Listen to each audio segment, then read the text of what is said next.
Unchahar express हो गई है क्या? ये गाड़ी खराब हो गई पता था मुझे। वैसे ही रायबरेली वालों को ऊंचाहार की सौगात मिली है, लेट चलने की आदत है। आइए भाई संजय भाई, कैसे बैठिए सभी लोग। तो दोस्तों, मैंने आपको बताया बाबा साहब के इन मूल मंत्रों के बारे में। अब हमारे जो नेता हैं एडवोकेट चंद्रशेखर आजाद जी, बहन बैठ जाइए, 10 मिनट का समय और लूंगा, बस 10 मिनट का समय और लूंगा। मैं जानता हूं कि अभी कोई कीर्तन भजन चल रहा होता तो सारी रात ढोल बजती तो आप लोग बैठे रहते, लेकिन ये जागरूकता की बात है, दिक्कत हो रही है। तो हमारे जो चंद्रशेखर आजाद जी हैं, जो हमारी पार्टी के राष्ट्रीय अध्यक्ष हैं, नगीना से लोकप्रिय सांसद एडवोकेट चंद्रशेखर आजाद जी ने बाबा साहब के इन 3 मूल मंत्रों में एक शब्द और बढ़ाने का काम किया है कि शिक्षित बनो, संगठित रहो, अपने हक अधिकार के लिए संघर्ष करो, और चौथा बढ़ाया है स्वाभिमानी बनो। चौथा बढ़ाया है कि स्वाभिमानी बनो। अगर आपका मान सम्मान स्वाभिमान ही जिंदा नहीं है तो बेकार है आपका जीना। हमारे भाई आज भी कुछ लोग जो है, जो गुलामी की सौगात अपने सर पे ओढ़े हुए, आज भी उनके यहाँ जाके जमीन में बैठ के डिस्पोजल गिलास में चाय पी रहे हैं, और जी लंबरदार जी जमींदार उनको करते जा रहे हैं। तो ये हमारा आपका जो कुछ ऐसे हमारे समाज के लोग हैं जिनका स्वाभिमान मर चुका है, तो हमें स्वाभिमानी बनने की जरूरत है। तो इन 3 मूल मंत्रों के साथ साथ में हमें जो है स्वाभिमानी भी बनना है। तो दोस्तों, मैंने ये तो आपको बात बताई बाबा साहब के विषय में। इसके बाद में मैं आता हूं इस कार्यक्रम के विशेष संदर्भ पे। इस कार्यक्रम का नाम है बहुजन जागरूकता कार्यक्रम। आज हम सब लोग आपको जागरूक करने आए हैं, अपनी अपनी बातों से बताने आए हैं कि सच्चाई क्या है, उस चीज को समझो।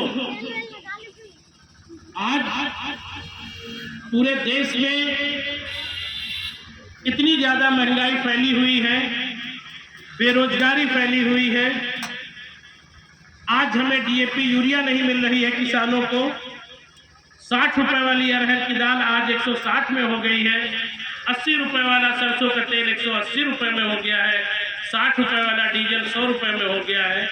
इस तरीके से महंगाई दिन पे दिन बढ़ती जा रही है, और हमारी आपकी आमदनी जो थी वो भी खत्म हो गई, जो थी वो भी खत्म हो गई। अब तो मनरेगा के जो हमारे लेबर थे, श्रमिक थे, उनको भी 100 दिन की मजदूरी नहीं मिल रही। 1-2 प्रधान लोग तो बैठे ही होंगे यहाँ पे, बताइए क्या भैया उनको 100 दिन का काम मिल रहा है? नहीं मिल रहा। तो दोस्तों, महंगाई इतनी बढ़ा दी गई। अब हम बात करते हैं किसान की, क्योंकि हम भी एक किसान के बेटे हैं और गांव से ही हम बिलोंग करते हैं। आज के 2014 में भी गेहूं का रेट 18-20 रुपए में था समिति में, और आज भी 18, 20, 22, 24 तक ही जाता है, इससे ऊपर नहीं जाता। 18, 20, 22 चल रहा है ना भाई। किसान की फसल का रेट वही है, लेकिन पहले किसान 1 बीघे गेहूं मात्र 5,000 रुपए की लागत में पैदा करता था। आज किसान को 1 बीघे गेहूं पैदा करने के लिए 10,000 की लागत लग रही है। उस समय आपकी डीएपी जो थी 600 रुपए की थी, आज 1300-1400 की है। वो भी मिल नहीं रही, वो भी ब्लैक में लेनी पड़ रही है। उस समय डीजल 65 रुपए 60 रुपए में था, आज 90-95 में है। उस समय इंजन की सिंचाई 100 रुपए घंटे थी, आज 200 रुपए घंटे। उस समय ट्रैक्टर की जुताई 500 रुपए घंटे थी, 400 रुपए घंटे थी, आज मुझे लगता है शायद 800-900 में होगी। 800-900 या 1000 ऐसे कुछ। हाँ, तो लगभग 1000। तो ये बताइए, खेत में गेहूं तो उतना ही पैदा हो रहा होगा और कम हो गया होगा, क्योंकि दिन पे दिन मिट्टी के जीवांश खत्म होते जा रहे हैं, तो पैदावार कम होती जा रही है। ये बताइए, किसान की पैदावार भी कम हो रही है, उस खेत में लागत भी ज्यादा लग रही है, और फसल का रेट जो आज के 10 साल पहले था वो आज भी है। ये किसानों का कहाँ विकास हो रहा है? क्या हालत है देश की? देश के नेताओं ने हमसे वोट लिया, हमारे पैर छुए, हाथ छुए, हमें दारू पिलाई, मुर्गा खिलाया, हमारी बहन बेटियों माताओं को साड़ी दी, किसी को सूट दिए, कहीं पे हाथ पैर छुए या किसी के घर में जाके चाय पी ली, खाना खा लिया, और हमारा ये भोला भाला समाज बहुत खुश हो गया कि अरे वो तो चुटैया धारक आए थे, मेरे घर में खाना खा के चले गए, वो मुझे बहुत मानते हैं, हम तो फला महाराज को ही वोट देंगे। वो लंबरदार आए थे, वो ऐसा करके चले गए, हमसे मिले थे, वो तो जात पात नहीं मानते, मेरे घर चाय पी के गए हैं, वो उनको वोट देंगे। इस तरीके से हमको आपको छलने का काम किया गया, और आज तक हम लोगों को छला गया, ठगा गया। लेकिन जब कभी हम पे मुसीबत पड़ती है, कोई परेशानी आती है, तो आप लोग बताइए, चाहे वो साइकिल वाले हो, चाहे वो हाथी वाले हो, चाहे वो कमल के फूल वाले हो, चाहे हाथ के पंजे वाले हो, क्या आपकी मदद करने थाना पुलिस कोतवाली गए?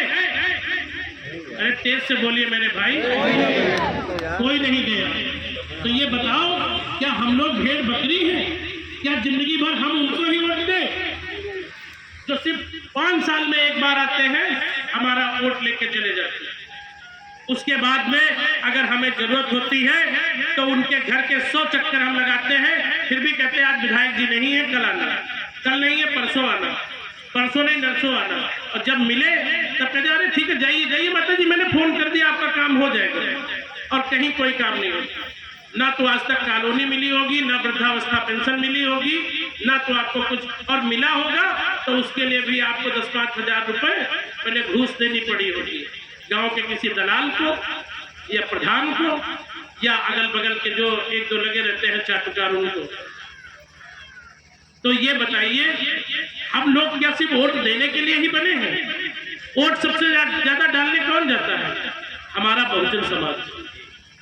बहुजन समाज वोट डालने जाता है। बहुजन समाज का मतलब चाची दादी, हम 85% लोग, 85% का मतलब कि जैसे इस पूरे देश में 100 लोग रह रहे हैं तो हम लोग 85 लोग वोट डालने जाते हैं। बाकी वो 15% की बड़ी बड़ुआ की बहू बेटियां वोट डालने नहीं जाती हैं, बहुत कम दिखेंगी एक आधी।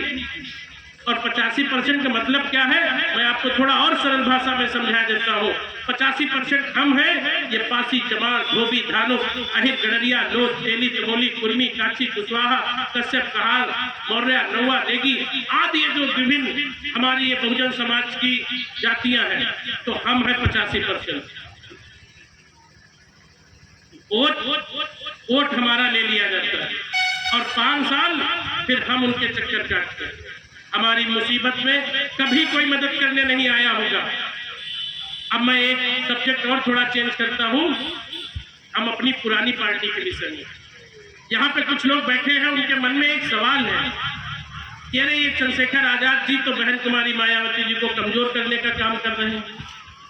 चंद्रशेखर आजाद जी जो है मायावती जी के साथ में नहीं लगते, अलग इन्होंने पार्टी बना ली, मायावती जी को कमजोर कर रहे हैं। दोस्तों मैं बताना चाहता हूं, मैंने भी 16 साल बसपा में काम किया है, 16 साल काम किया है बसपा में। और मैं आज बताता हूं कि हम लोग क्यों अलग हुए, क्योंकि हम लोग स्वाभिमानी हैं। मैं बहुत कम शब्दों में बताऊंगा, और अगर कोई यहाँ पे अगर सच्चा बसपा वाला बैठा हो तो मुझसे वो कोई भी प्रश्न करे, मैं उसका सटीक जवाब दूंगा।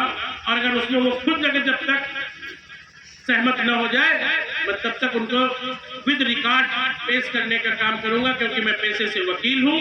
मैं साक्ष्यों के आधार पर हर एक काम करता हूं। साक्ष्य मतलब सबूत। दोस्तों हमारी पार्टी, हम सबकी पार्टी, हम बहुजन समाज की पार्टी कभी जो थी बहुजन समाज पार्टी। बहन कुमारी मायावती जी हमारी लीडर थी। पार्टी के संस्थापक माननीय काशीराम साहब थे। एक वीडियो बंद कर दो, थोड़ी देर बंद करो संगम।